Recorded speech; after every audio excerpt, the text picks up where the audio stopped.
안녕하세요. 오늘은 갈비탕을 만들어 봤어요. 시중에 파는 갈비탕에는 두 가지 종류가 있어요.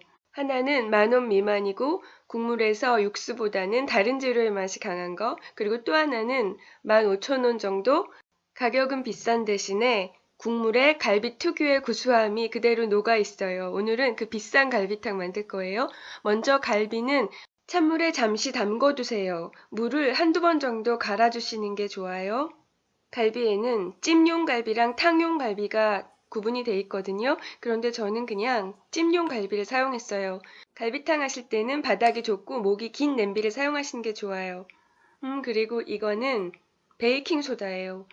1.8ml, 3분의 1 티스푼 정도 되고요. 이거를 500g 고기에다가 골고루 묻혀줄 거예요. 베이킹 소다는 고기에 연육제로 작용을 해요. 고기가 익을 때 단백질이 굳는 거를 방해를 하거든요. 그래서 고기 표면을 부드럽게 만들어줘요. 탕을 끓일 때 갈비의 고기가 단단해지거든요. 고기를 부드럽게 하는 목적도 있지만은 국물 맛을 좋게 하기 위해서 베이킹 소다를 고기에다가 발라주는 거예요. 고기 표면의 단백질을 천천히 굳게 하면서 그동안에 고기 안에 있는 육즙이 국물에 조금이라도 더 많이 녹아 나올 수 있도록 만들어주는 거예요. 사실 갈비라는 부위는 탕에는 적합하지가 않더라고요. 국물 맛을 맛있게 만들어주기 위해서는 근육이 많은 부위의 고기를 사용하셔야지 되거든요. 그런데 갈비는 근육이라고는 전혀 없잖아요. 거기다가 갈비 뼈는 너무 작아서 국물을 내주기에는 적합하지 않고, 그리고 뼈에서 국물을 우러내기 위해서는 6시간 이상 끓여줘야 되거든요. 국물 맛이 좋은 갈비탕 만드는 거는 정말 어려운 일이에요. 다른 요리들은 보통 두세 번 정도만 해보면 되거든요. 그런데 갈비탕은 6번 해봤어요. 제가 실패했던 갈비탕들의 문제점은 고기는 너무너무 맛있어요. 그런데 국물 맛이 좀 약한 거예요. 국물 맛을 좋게 하는 다른 여러 가지 방법을 해봤는데 모두 실패했고요. 베이킹 소다를 넣으니까 고기도 부드러워지고 국물 맛도 좋았어요. 갈비가 잠길 정도의 찬물을 넣어주시고요. 끓여주세요. 여기에다가 다시마도 한 조각 넣었는데요. 다시마에서 나오는 점액이 저기에 있는 고기의 불순물을 도망가지 못하게 한 곳으로 모아줘요. 그런데 다시마는 귀찮으시면 안 넣어주셔도 돼요. 고기에서 나오는 붉은색 불순물은 다 걷어주세요. 갈비탕을 끓이실 때 뜨거운 물에다가 갈비를 한번 데친 다음에 사용하시잖아요. 제가 사용한 갈비가 코스트코 미국산 냉동갈비였는데요. 제가 사용한 갈비는 데칠 필요가 없었어요. 이 방법으로 했을 때 제 갈비탕에서는 누린내가 전혀 나지 않았어요. 불순물을 다 걷어내고 나니까 이제 맑은 국물이 보여요. 여기에다가 이제 찬물을 더 넣으시고 끓이시면 되거든요. 그런데 들어가는 물의 총량은 갈비의 한 3배 정도? 저는 지금 갈비 500g을 끓이고 있어요. 그래서 물은 1.5리터를 준비해 놓고 넣어줄 건데요. 그런데 지금 넣는 물의 양은 그렇게 중요하지가 않아요. 큰 냄비가 없으시면은 물은 고기의 2배 정도만 넣으셔도 돼요. 그런데 꼭 찬물을 넣으셔야 돼요. 고기나 뼈에는 다양한 맛이 있는데 각각 다른 온도에서 맛이 나오거든요. 찬물을 여러 번 부어주시면은 맛이 나올 기회가 더 많아져요. 지금 넣은 거는 식초 티스푼 반 개예요. 제가 처음에 넣었던 베이킹 소다가 3분의 1 티스푼이었거든요.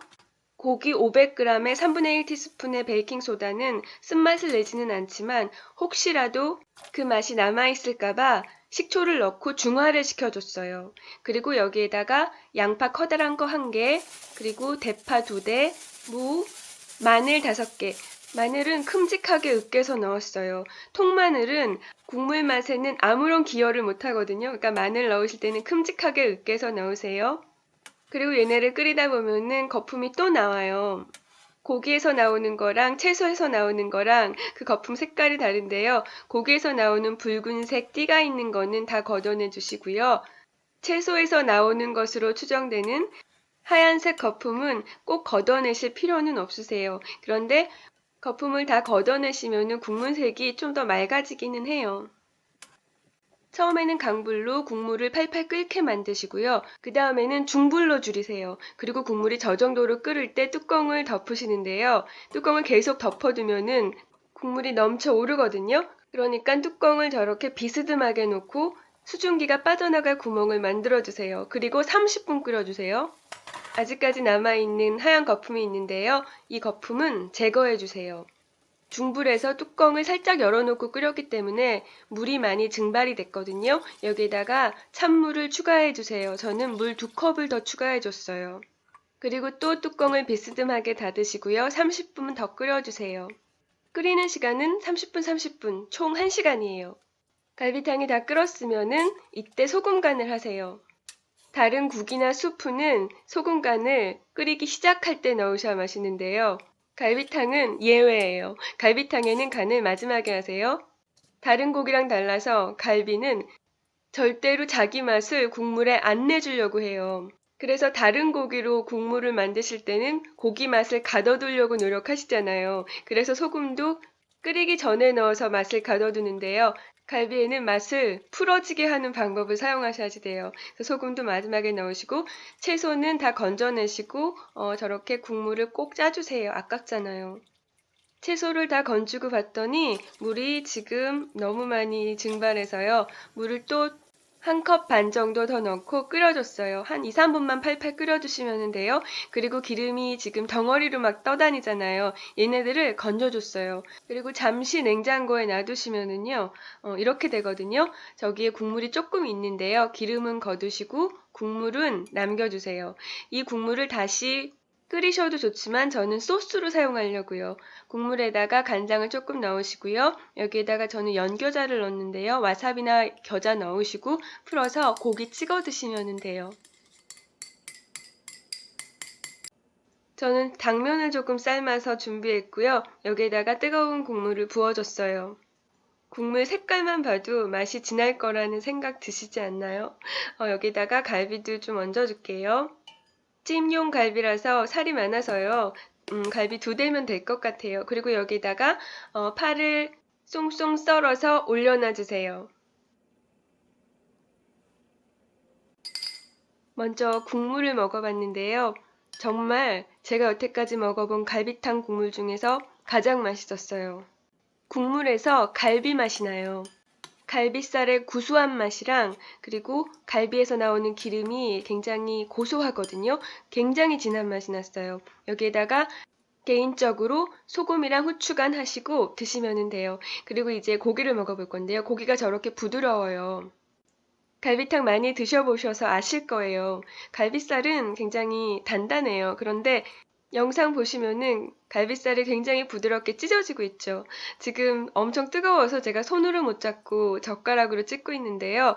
젓가락으로 찢는데도 저렇게 잘 찢어지고 있고요. 젓가락으로도 저렇게 꾹꾹 눌러져요. 이게 고기 맛의 일부를 국물에 나눠준 거라서 고기 맛이 없어지면 어떡하나 그런 걱정을 하시잖아요. 그런데 고기도 엄청 맛있었어요.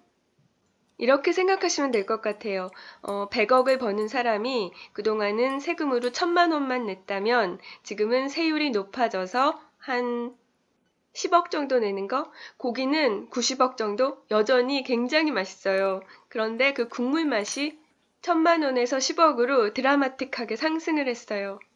제가 처음에 갈비탕을 끓이면서 국물 맛이 너무 없어서 갈비탕을 사 먹어야 되는구나 아니면은 조미료를 넣어야겠구나 이런 생각을 했었거든요. 계속 고민하다가 결국 베이킹소다를 넣게 됐는데요. 정말 국물에 갈비 맛이 많이 우러나왔고 고기도 부드러웠어요. 그리고 식초를 조금 넣었잖아요. 그래서 산과 알칼리가 끓는 동안에 계속 반응을 해서요. 뚜껑을 닫을 수 없을 정도로 강렬하게 끓어올랐지만 결국 그것 때문에 더 오랫동안 끓인 효과가 있었던 것 같아요. 이제는 집에서도 진한 갈비탕 끓여 드셔보세요. 네, 오늘도 봐주셔서 감사합니다. 안녕히 계세요.